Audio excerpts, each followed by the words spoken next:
Né? Eu fico muito cansada de lutar, eu já estou ficando velhinha, 63 anos de luta, fala a mesma coisa, repete, escreve a tese, repete. Ontem eu fui dar uma aula para os meus alunos, eu falei, mas não é possível, eu já dei tudo isso há 7 anos na Bahia, acha o slide, vamos achar os slides, porque nem eu já não lembro de mim, eu vou repetindo, igual um disco velho. Aliás, não, playlist. Agora eu vou playlist. Então, um sol lindo aqui, Arquinho. E aí, tá bom, tá quentinho. Aí, então, voltando, utopia. A utopia é uma discussão muito forte na década de 60 e não é uma discussão à toa para nós. E temos que discutir agora tudo isso. E, sobretudo, esse desejo de realização da utopia, porque é isso que Foucault está ali tentando mostrar. Primeiro ele está querendo quebrar uma forma de análise da vida coletiva e da análise da vida social de um jeito e a Choé de outro, e ele está tentando mostrar pelo menos que poderiam haver contramodelos. Tá? Mas ele ainda está preso na questão do modelo, me parece, nas minhas análises, né? E aí o esforço dele na questão da heterotopia. Tá? E a Choé também está tentando isso, mas está preso na questão do contra-espaço. Porque é muito mais complicado as regras, é muito mais complicada a negociação permanente, é muito mais complicado o conflito, é muito mais complicado a gestão de conflito, é muito mais complicado a escuta do outro, é muito complicado os esforços de regulação da língua, né? Porque de vez em quando vira uma Babel. É muito complicado a estabilização de certas verdades, não como verdade de V maiúsculo, mas verdade contingente. Verdade contingente é o que é possível pensar coletivamente sobre tal ponto. Na universidade a gente escuta muito assim dizer, não, na faculdade de arquitetura então isso é toda hora. Não sei para vocês, agora eu quero ouvir vocês daqui a pouco. Só vou falar mais um pouco de atopia e de heterotopia. As pessoas falam assim, não, mas isso é ateliê de projeto. Ah, mas isso é relativo. Ah, mas a arquitetura é muito relativo. Ora, a cultura não se confunde com a sociedade. Em todos os grupamentos sociais tem uma instância, que é a instância que reflete sobre aquele conjunto de práticas que estão fazendo funcionar aquele grupamento. Se você pertence a um terreiro de candomblé, você tem ali aquelas pessoas que, pelas suas posições, estão ali para ajudar aquele coletivo nas suas dinâmicas, nas suas diferenças, na gestão das suas diferenças e na preservação daquilo que precisa ser preservado e na discussão sobre isso. Se você vai para em todas as culturas, se você vai nas comunidades indígenas, você observa que existe a figura daquele que está ali num papel que é daquele ou daqueles. Geralmente são conselhos, né? São conselhos um pouco ampliados, de pessoas que estão ali porque talvez elas possam zelar para a condução a condução daquele conjunto, daquele coletivo, né? Como coletivo. A condução daquele coletivo como coletivo. Então a gente não pode confundir essas instâncias. A universidade, justamente porque tudo é plural e porque a gente tem que estar cada vez mais atento às minorias, a gente tem que tentar, então, estabelecer o que é compartilhável, o que é comum. Como é que eu construo esse comum, né? Porque justamente a gente está vendo agora nesse discurso das eleições agora, o problema não é o voto majoritário, o problema é dar escuta à minoria. E as minorias é que estão cada vez mais vulneráveis, vocês estão vendo desde segunda-feira. O problema não é a maioria, o problema é o espaço da minoria. É isso que tem que ser preservado.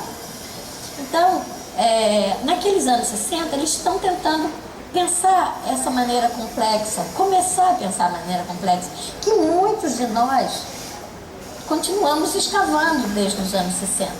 Mas, visto retrospectivamente, tem muitos pontos lá dos anos 60 que podem justamente ganhar maior complexidade. É isso que eu estou convidando vocês. E mesmo a noção de heterotopia. Por quê? Porque a noção de heterotopia, ela se enraiza na noção de topos, de lugares, de raízes, de estabilidades. E o mundo é feito de interações, e de interações cuja previsibilidade não está garantida. Está feita de encontros, de desencontros, de contraste, de conflito, de aliança, de convergência, de divergência. É fascinante, né? É lógico que você pode viver numa bolha, e é lógico que você pode se armar de tal forma que isso não chegue nunca a você, mas com certeza isso vai ser um empobrecimento, vai ser árido, isso vai ser árido. Eu acho que o grande desafio que se coloca para a minha geração, para mim, ou eu coloco para mim, não sei quem de vocês está me acompanhando nesse discurso, está pensando comigo aqui também. Eu acho que vocês estão me acompanhando educadamente, agradeço a gentileza, mas eu estou querendo dizer teoricamente, quero dizer, não uma teoria lá em cima, não, uma teoria como praxis, né? A atopia é o nosso grande desafio. Esse tema, a gente vem escrevendo sobre isso, vem escrevendo sobre o pensar por nebulosas. Não sei se vocês viram esses livros que a gente andou aí, artigos que a gente andou escrevendo com Paola, com Júnior, Thaís, pessoas lá da Unicamp. A gente não pensa nessas questões das palavras, mas lá no século XVIII vai haver uma discussão enorme em torno da palavra nebulosa. Nebulosa no século XVIII significava simplesmente um tipo de estrela que tinha muita nuvem ao lado, e nebulosa significava também uma situação, geralmente era usado no masculino, nebuloso. Céu nublado, um céu muito nebuloso, o dia está muito nebuloso, né? Cheio de nuvens.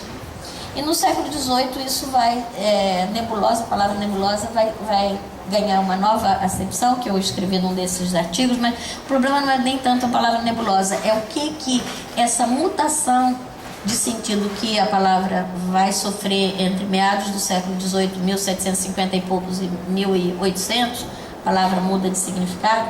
O que vai... Quando eu falo muda de significado, é aqueles numerinhos que aparecem no dicionário, não tem 1, 2, 3, quando vocês pegam, aquilo ali significa às vezes 500 anos, do 1 para o 2, do 2 para o 3, às vezes demora, igual a utopia. A utopia foi pensada de uma maneira por Thomas More, chegou lá para Choé e Foucault, já tinham achado que a utopia ia realizar mesmo. Então eles estão tentando trabalhar os limites disso.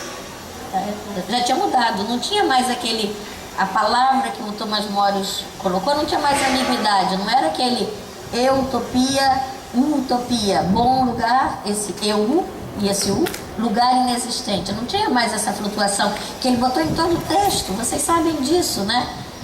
Os cidadãos de utopia ele chamou de axopolitas, cidadãos sem polis. Os rios eram anidro, rio sem água, várias palavras que ele foi inventando ali dentro para designar lugares, né? Mostram que ele estava consciente de que ele estava fazendo uma crítica e que o que tem que manter pulsante é a crítica, não o que ele está descrevendo de fato como ícone. Nem de fato já é quase que icônico esse uso dessa expressão, né? Então,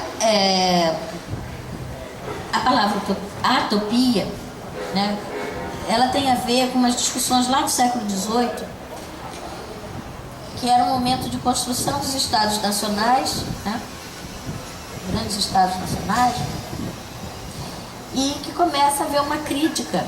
E essa crítica vem de um meio letrado, de um meio erudito, que vai estar pensando muito sobre a questão do cosmos.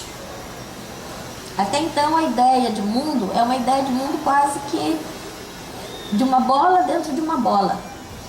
Não tem buraco negro, não tem outras galáxias, não tem o conceito de galáxia. E vai haver toda uma discussão de fundo teológico sobre a questão de outros mundos possíveis. Se existem outras galáxias, existem outros mundos. Se existem outros mundos, em que eles se assemelham ou não assemelham? Quais são as normas deste mundo, né? E nesse contexto vai ser criada a palavra cosmopolita. Já falei disso para vocês, acho que em alguma ocasião, não sei. A palavra cosmopolita significou na sua origem um habitante do cosmos. Então, eu não sabia o que poderia acontecer em outras galáxias, mas nesta galáxia, esta era nossa, não é? Este planeta era comum, tá? Então vai haver uma discussão muito grande, sobretudo à medida que a gente vai indo para a Revolução Francesa, que é o direito de ir e vir, né? O direito de ir e vir, você sabe que as pessoas não tinham direito de ir e vir. Ainda hoje a gente não tem direito de ir e vir. Vocês sabem que até hoje, para a gente ir de uma cidade para outra, a gente tem que ter passaporte. Você sabe que pra gente, eu não consegui vir aqui, eu não tenho direito de ir e vir. Para eu vir aqui, eu tive que mostrar minha carteira de identidade. Eu vou sentar aqui. Oi, cadê? Mas aqui vai ser uma...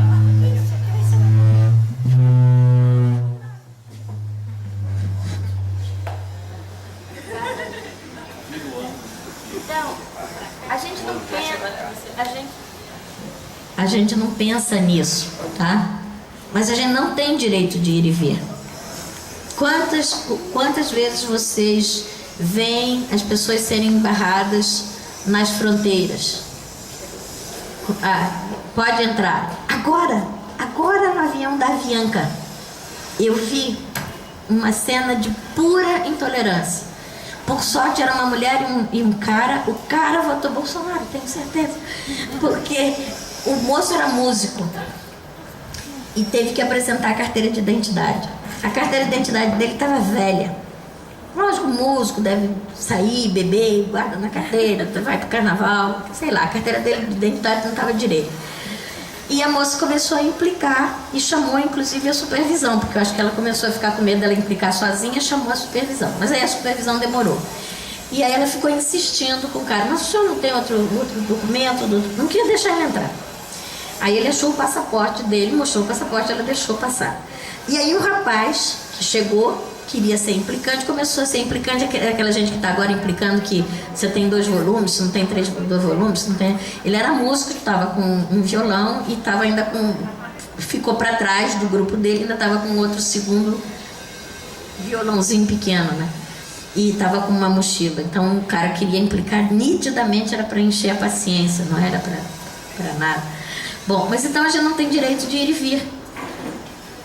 Nós não temos direito de ir e vir. Esse direito está mediado mesmo aqui na nossa federação. Nós não podemos andar. Não vai conseguir chegar no Rio, nem eu chego na Bahia se eu não mostrar minha carteira de identidade, né? Então, nós, lá no século XVIII, houve uma briga muito grande, uma briga política, de um mundo sem fronteiras. Se nós somos habitantes deste cosmos, se a gente não sabe o que acontece nos outros cosmos, se Deus existe nesses cosmos, mas e o Deus do outro cosmos, da outra galáxia, que eu ainda não explorei? Como é que é a norma lá? Se eu não tenho isso claro, tá? Bom, pelo menos eu tenho claro esse pedaço daqui que eu vivo. Então tá bem. Então aqui onde eu vivo, eu posso ter um mundo sem fronteiras. Só que esse mundo sem fronteiras, até hoje nós estamos aqui brigando. É isso que nós estamos brigando. É por isso que nós estamos brigando agora. Nós estamos atualizando de outra forma. É isso que atualizaram em 68, maio de 68. É essa discussão que não deixaram morrer ali. É essa discussão que não deixaram morrer ali nos anos 30. É essa discussão que às vezes a gente perde, a gente ganha. É essa discussão que vários foram... Eu posso contar a história do Brasil inteirinha para vocês, só falando de tortura e de suicídio. Eu posso contar a história inteirinha para vocês. Né? Quem que suicidou em 1843, o que foi em 47, o que foi em 48, quem que foi para o exílio, como é que foi a diáspora, quanto tempo demorou para poder voltar. Posso contar lá em 1881, posso contar do suicídio de André Rebouças, posso ir contando, posso contar do suicídio de Torquato Neto, posso contar do suicídio do reitor da universidade. Por quê? Porque eles são sintomas dolorosos. Posso contar do suicídio de Walter Benjamin. São sintomas, vou chorar, dolorosos de intolerância. Porque o mundo sem fronteira é uma luta cotidiana. E não é nova. Ela repousa lá atrás, ela repousa milenarmente, porque a gente não nasce homem, nem mulher. A gente se constitui, a gente se cria, a gente se cultiva como homem e como mulher, como ser, como habitante desse lugar que a gente compartilha. Então isso é uma coisa que a gente esquece. Para mim é super doloroso a história do urbanismo, porque eu vejo sistematicamente essas lutas. Mas isso não é ensinado, infelizmente, nas aulas de vocês de história. As pessoas vêm me dizer, eu odeio história. Aí eu falo, porque você teve uma péssima professora. Porque não é possível. Porque o passado, ele não traz lições nenhuma pra gente. Não vai estudar o passado que vai aprender lições. Mas a gente aprende essa consciência crítica, é manter vivo, é manter aceso os lares. Não sei se você sabe esse fogo, o fogo que... o fogo que ilumina os mundos, né? Não sei se você sabe, eu estudo palavras, eu estudo o conceito, como é que as palavras são inventadas, por que elas são inventadas e tudo isso. Então, a palavra utopia tem a ver com esse universo que a gente não aceitou ainda que ele existe, que é um universo que dá trabalho, que é um universo que me faz chorar. Imagina, depois meus filhos morrem de vergonha, ainda mais que às vezes eu falo palavrão, às vezes eu choro, depende do dia, e o Igor grava tudo. Cadê o infeliz? Eles vão... Aí fica a mãe deles horas chorando, olha falando palavrão, mas não importa, porque dá muito trabalho e a gente também não estuda, não cria universidade, não cria esse espaço, se não é um espaço de alimentação recíproca entre nós todos, né? Não estou falando aqui para vocês do alto dos meus 63 anos, estou falando, infelizmente, não do baixo dos meus 24 anos, né? Mas estou falando nessa transversalidade que pode existir entre seres que compartilham de uma mesma experiência cotidiana. Então, o que acontece? Inventamos essa palavra cosmopolita. Sabe qual que foi a palavra que teve que ser inventada? Internacional. Foi um avanço. Quando em 1793, se eu não estou enganado, Jeremy Bentham escreveu sobre os direitos internacionais, porque precisava ter direito internacional, precisava ter um direito que pudesse ser passado de um país para outro, porque evidentemente o mundo cosmopolita que sonhou Kant, ele não ia ser possível. Estamos aqui de novo, estamos aqui tentando ver que mundo é possível, né? Que mundo é possível. Então, agora, o que não é possível é, nas nossas faculdades de arquitetura, a gente rebaixar a capacidade crítica, a potência de indagação e de desejo que existe em todos nós. Mas nós vamos ter que continuar mantendo isso mas mantendo isso como uma situação permanente, não um desejo que está lá em abstrato, ou não. Eu tinha pensado hoje, ao falar de utopia, que eu ia falar de atopia, que eu ia fazer toda uma desconstrução que eu já fiz aqui, Igor tem gravado, sobre essa ideia de tempo também em flecha, né? Que enfim um dia nós seremos felizes, que enfim um dia a gente não vai precisar lutar, que enfim um dia nós vamos conseguir. Não é isso, não é assim, não é assim. A gente já viu essa ideia de que enfim esse tempo teleológico, esse tempo finalista, é um tempo que vem com um pensamento religioso muito forte e que atravessa a cultura tanto católica, cristã e católica, quanto atravessa a cultura judaica. Então isso é muito difícil, porque vem reforçado por essas duas, pelo menos por esses dois pensamentos religiosos muito fortes.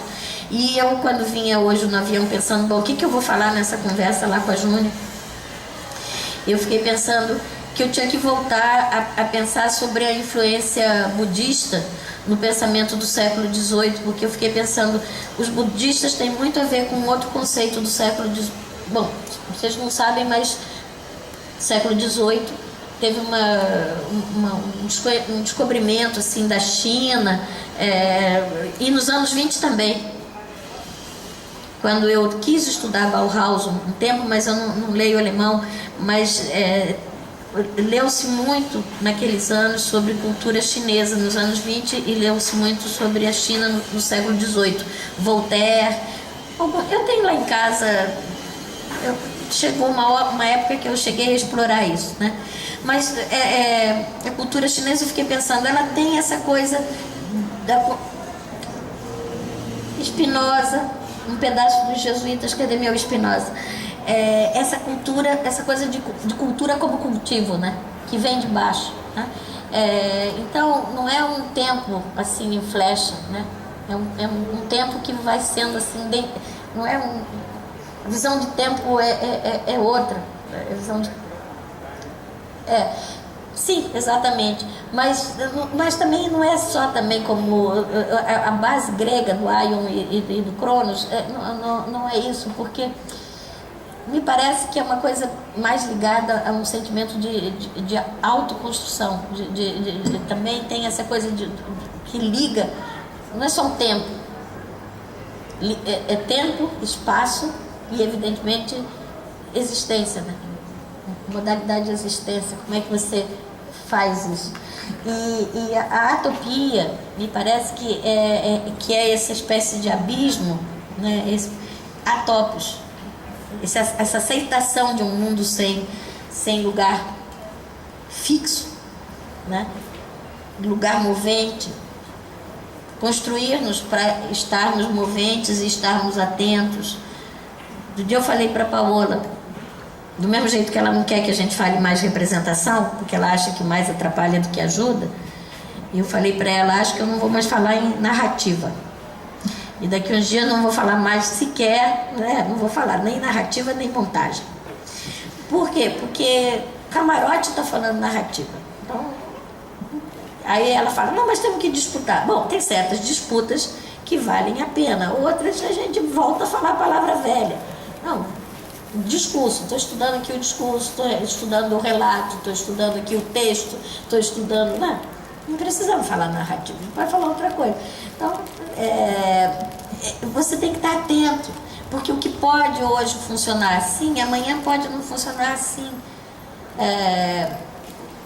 Hoje, por exemplo, na década de 60, eu tenho a impressão que 60, 70, os aspectos negativos do texto da Schweiz sobre a utopia repousavam, antes de tudo, não na utopia tanto, mas no problema da modelização icônica implícita na utopia. E eu tenho a impressão que, então, naquela época, houve uma espécie de morte da utopia, né?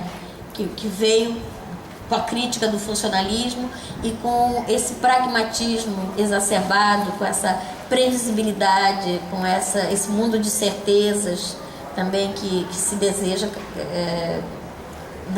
no momento contemporâneo. A pessoa quer certeza, quer verdade fixa, quer estabilidade, né? Então, justamente agora a gente precisa ao contrário, a gente precisa de novo voltar lá e reinventar a utopia, mas deslocando a utopia de novo para o terreno imaginário do qual ela foi subtraída nesse processo do século XIX, do século XX, né? Ela como um horizonte dos nossos desejos, da projeção dos nossos desejos, da projeção dos nossos sonhos. Então, nós temos que ligar esse pedaço da utopia, bom lugar, lugar inexistente, como horizonte da ação, aceitando essa condição atópica, ou nos preparando cada vez mais, não só do ponto de vista verbal, né? Mas um momento de verdades contingentes, de situações provisórias, do que é possível pensar, de conhecimento situado. Tem uma série de coisas que a gente tem que ir aceitando e colocando. Então, vocês que estão agora trabalhando nos anos 60, nem explorei esse outro lado, né? De como também certos autores, tem uns que estão esquecidos completamente dos anos 60, ajudam a gente a pensar, porque por um lado houve essa crítica que vem com a questão dos contraespaços, mas por outro lado, quem vai estar ajudando também a gente são aqueles que estão trazendo o problema não para um futuro, utopia não lá no futuro, porque a utopia, ela está assente numa ideia de tempo em flecha, não sei se vocês entendem, é alguma coisa que vai se realizar, né? Mas lá nos anos 60 tem também um grupo de autores que está nos ajudando a trazer o discurso, a quebrar essa ideia de tempo em flecha, trazendo a reflexão de novo, a reflexão e a ação, ou a ação reflexiva no presente, né? E aí, evidentemente, eu penso em alguém que vocês já devem ter lido aqui, que também é um autor capital dos anos 60, que é o Michel de Certeau. Mas outro dia, até porque eu estava orientando um aluno, eu tive que ler um pouco mais sobre, eu não lembro mais por que palavra eu cheguei nele de novo, mas eu comecei a ler um outro autor que eu não sei se eu vou cometer um suicídio, mas quem vai escrever muito sobre ele no começo, e agora eu quero pegar os textos, vai ser Certeau, que é o Herbert Marcuse. Herbert Marcuse é um alemão que vai, amigo do círculo ali da Hannah Arendt, do Adorno, do Horkheimer, tudo isso, judeu, vai emigrar para os Estados Unidos, vai ficar nos Estados Unidos. Em 1950, quando eles voltam para a Alemanha, ele não vai voltar, tá? Vai ficar nos Estados Unidos. E lá nos anos 60, ele está trazendo a reflexão muito para o cotidiano, tá?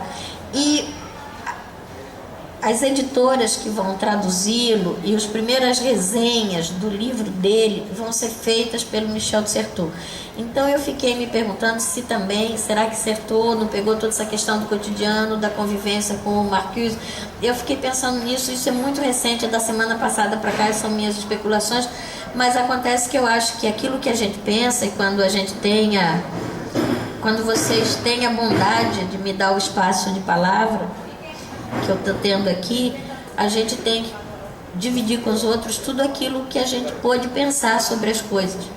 E eu pensei que nesse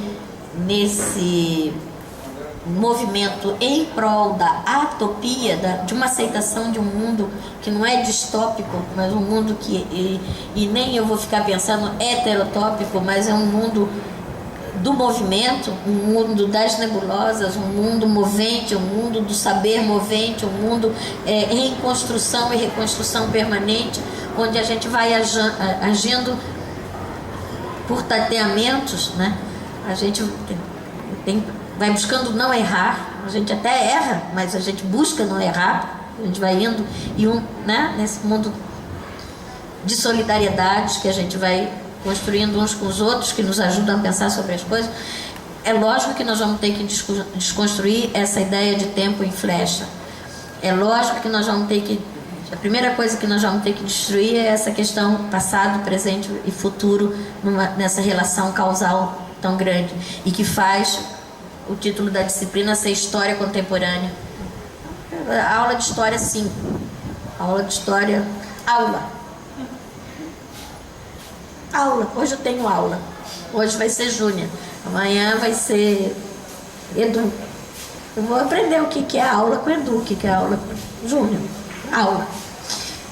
Ó, velhice. Pronto. Então, a utopia nós vamos ter que pensar sobre e a gente construiu essa questão temporal, assim, esse tempo em flecha.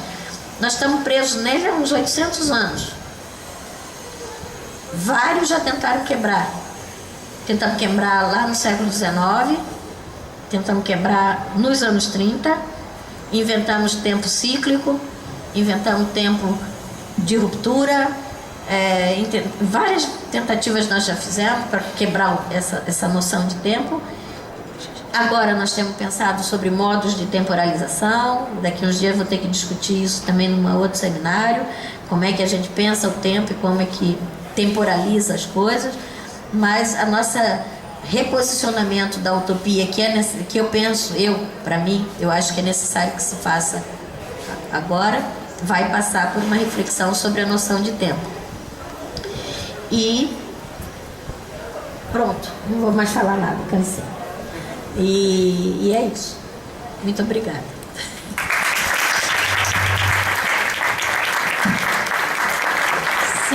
Agora, dá trabalho. Dá muito trabalho. E isso não é uma coisa para um indivíduo. Isso é coisa para brigas enormes. E vai ter que trazer para o presente, para o cotidiano. É isso que eu estava terminando. Tá? Como vai quebrar o tempo lá, vai trazer para uma dimensão. Já tem um cara que é o que eu vou discutir daqui 15 dias com ele, que chama Hartog, que vem trabalhando bastante com essa questão do regime de historicidade, modos de temporalização.